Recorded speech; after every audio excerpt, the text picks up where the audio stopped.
oo, respeto po sa magulang. Pero, alam niyo po yung pakiramdam na nalileft out ka na. Kasi yung kakampi po na yung inaasahan mong maging kakampi mo. Pati siya, wala na. Panig na doon. Ganun. Yung ang bigat po kasi naisipin yun. Tapos, huli po, away lang po namin. Yung parang, normal naman na po doon yung parang natataasan ng boses, gano'n. Hindi ko po alam kung bakit na big deal yung sa akin. Yun, doon niya po ako nasigawan. Tapos, nung nasigawan niya po ako, ang sama lang, parang ang bigat po sa akin kasi nga po,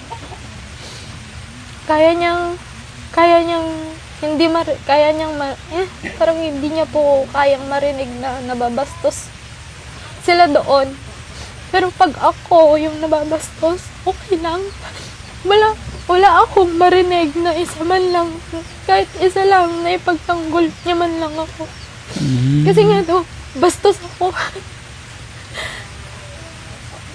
Sabi ko po, hindi ako pinalaking bastos nila, Papa, pero kung sumusobra, kaya ko din po. So, hindi ko din naman po magawa sa kanila yun. Okay. Mahirap naman yung mag-ialam. Opo, tama po. Dahil baka lalong lumala. Ako kay Laika, problema yung mag-asawa yan. Kayo rin makakalutas niya. Hindi kami. Pero sila, nakikialam daw sila sa kanila. Tapos itong lalaki naman, parang sumusunod naman sa kanila. Kahit kapatid niya, sinusunod niya. Laban sa Laika. Kunting problema lang, pinalalaki nila. Yun. Parang hindi sila magulang, hindi nila pinagdaanan yung mga ganun. Okay, Tay. So, ngayon, Tay, Ate Laika, so si Ate Laika, kaya nandito ngayon. Okay? Si Ate Laika naman. Paano ko po sisimulan? Ha? Natatakot po ako, baka po magalit na sila sa akin. Bakit? Ano ba't kasi nangyayari? Alam na ba ni tatay yung problema mo? Tay, ano naman ang masasabi ni tatay sa nagiging problema ng iyong anak? Sana naman nila anak si Laika.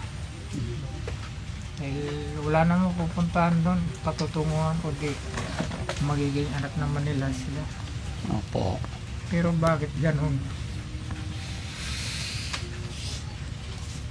Bakit, Tay? Ano ba nararamdaman mo? Siyempre yung mga nangyayari sa kanila, masakit din sa akin. Dapat sana unawain nila, ituro nila yung mga magandang gawain ng asawa. Lalo na hindi pa sila kasal. Ganyan lang ginagawa. Ate Laika, ano naman ang plano mo? Kahit ayoko pong iuwi yung baby ko dito, inuwi ko po muna siya dito kasi baka po pag doon, baka maano na po yung utak ko.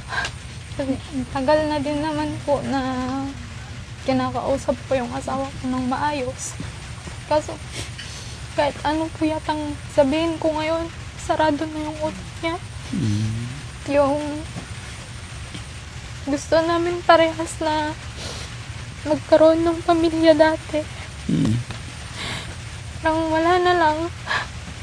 Parang nung usapan namin kasi dati Frankie, parang pag nanganak po ako, aalis kami doon. Parang bubukod po kami ng sarili namin. Okay, yun ang usapan nyo Opo. before. Kaso nga po, hindi naman po namin expected na ganun po yung mangyayari sa baby namin. Ang hirap po, bumukod kasi kada check-up nga po, malaking pera yung lumalabas. Kaya naman po siguro namin, kaso mahagol po kami kasi alam niyo naman po, yung construction ngayon, lalo tag-ulan na po. Pahinto-hinto na din po yan siya ngayon. Yes. Naintindihan ko naman po siya. Sige. Bali, alam ko maayos ninyong mag-asawa yan. Ipagpipray natin. Ipagpipray natin na sana maayos nyo pa. Pero sa nararamdaman ko kasi sa'yo parang marami ka pang tinatago or marami ka pang hindi sinasabi sa amin pero hindi ko na kailangang usisahin. Pero bilang ikaw, pag-usapan yung mag-asawa yan. Pag-usapan nyo ng tatay mo, pamilya mo. Dahil sila ang totoong makakapag-advise sa'yo ng tama, ano? Nandito lang kami, nandito lang si Daddy Frankie, tutulong sa abot ng aking makakaya. Pero, bakit mo nasabi na ayaw nilang dalhin dito yung anak mo? Parang ayaw ka mo. Kasi nga po, nung kasagsagan po na lagi siyang na-hospital, dito po siya, lagi galing. So, ano ngayon ang plano ni tatay na nandito yung apo mo, nandito si Laika, nandito yung anak niya? Kung maaari lang po, Dad, ayusin nila yung gusot nilang mag-asawa. Yung pagtira naman nila dito, wala namang problema. Gusto ko rin dahil maanohan ko rin yung baby nila. Apo ko.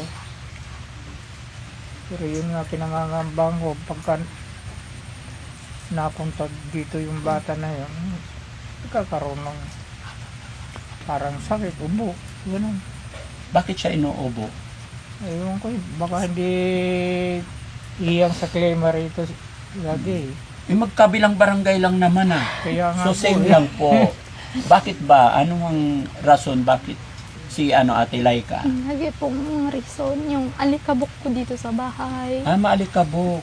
Lalo na, hindi tagulan. Pag tag-araw, maalikabok. opo. Dahil mga kababayan, dahil yung flooring nila, lupa.